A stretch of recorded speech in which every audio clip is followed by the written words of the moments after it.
Hello children, welcome for today's biology class. So today we are going to continue the chapter Plant Kingdom. In that we are going to study regarding angiosperms. So angiosperms are flowering plants. These all are flowering plants and here they produce pollen grains, ovules. These are produced in specialized structure called flowers.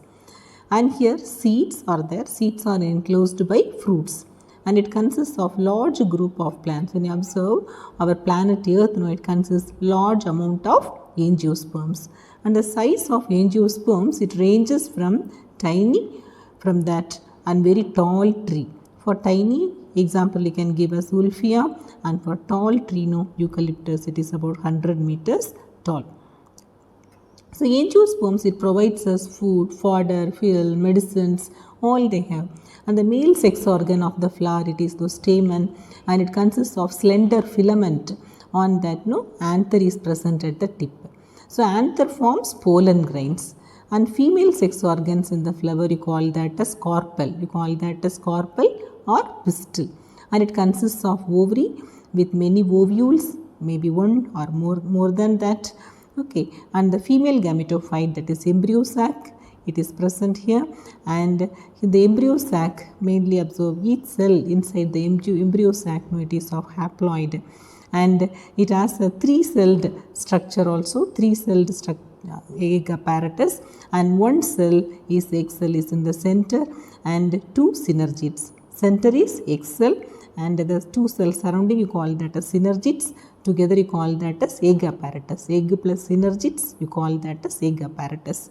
And three antipodal cells and two polar nuclei. Two polar nuclei present in the center. Antipodal cells, it is present in the opposite to that is the egg apparatus, it will be present. So polar nuclei fuse to form diploid secondary nucleus. This and all you studied in previous classes. The pollen grains after dispersal from the anther, it is carried by wind and other pollinating agents and reaches the pistil, okay, for pollination.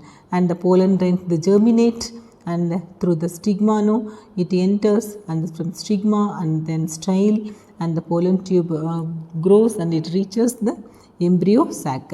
And in the embryo sac, two male gametes enter inside and one male gamete it fuses with the egg cell to form zygote, that you call that a syngamy, and another one it fuses with diploid secondary nucleus to form triploid primary endosperm nucleus, pen.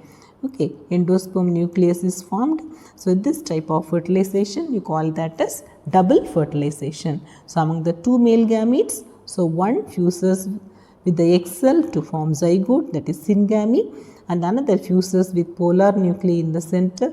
So polar nucleus already two nuclei are there, and 2 plus 1 male nuclei results in the formation of triploid structure, the triploid endosperm nucleus. So that's why syngamy along with that is triple fusion.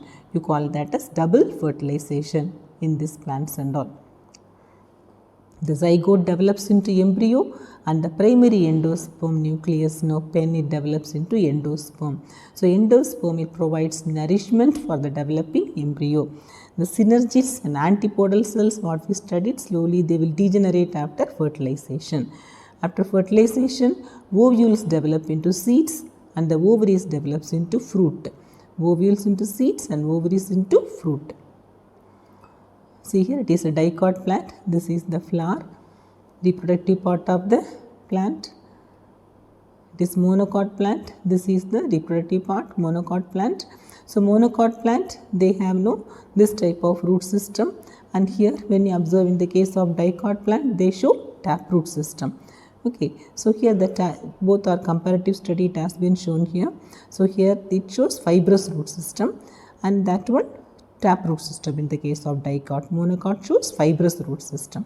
And when you observe that leaves and all parallel veins venation in the case of monocots, and in the case of dicots they show net-like veins, that is reticulate venation they show. And the flowers normally they have 4 to 5 petals and all the floral organs are arranged like that. But here in the case of monocot plant usually it is 3 and multiples of 3 it will be. Okay, And when you see the cut, stem cutting, the tiers of stem, they show scattered vascular bundle in the case of monocot. In dicot, so all are arranged in a ring, together arranged in a ring. This and all you will study detailing in anatomy of flowering plants. Okay, so comparative study, both diagram it has been given together. It is a dicot plant, it is monocot plant. Now let us study regarding the life cycle pattern in angiosperm. So here this is the female reproductive structure and this is the male reproductive structure. You can see the filament and anther, together you call that a stamen, and here it forms pollen grains, and the pollen grains, how they are formed. Pollen grains, it is formed in microsporangium, and by means of meiosis it is formed.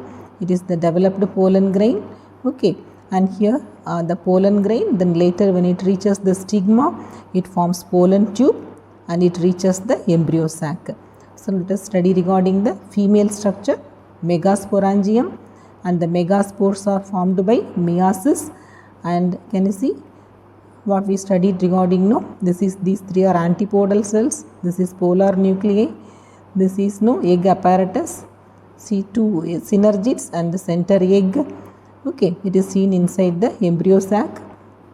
When the pollen tube forms, it reaches the embryo sac and fusion occurs the center, that is primary endosperm nucleus, and this is egg apparatus. It forms, along with the egg it forms zygote.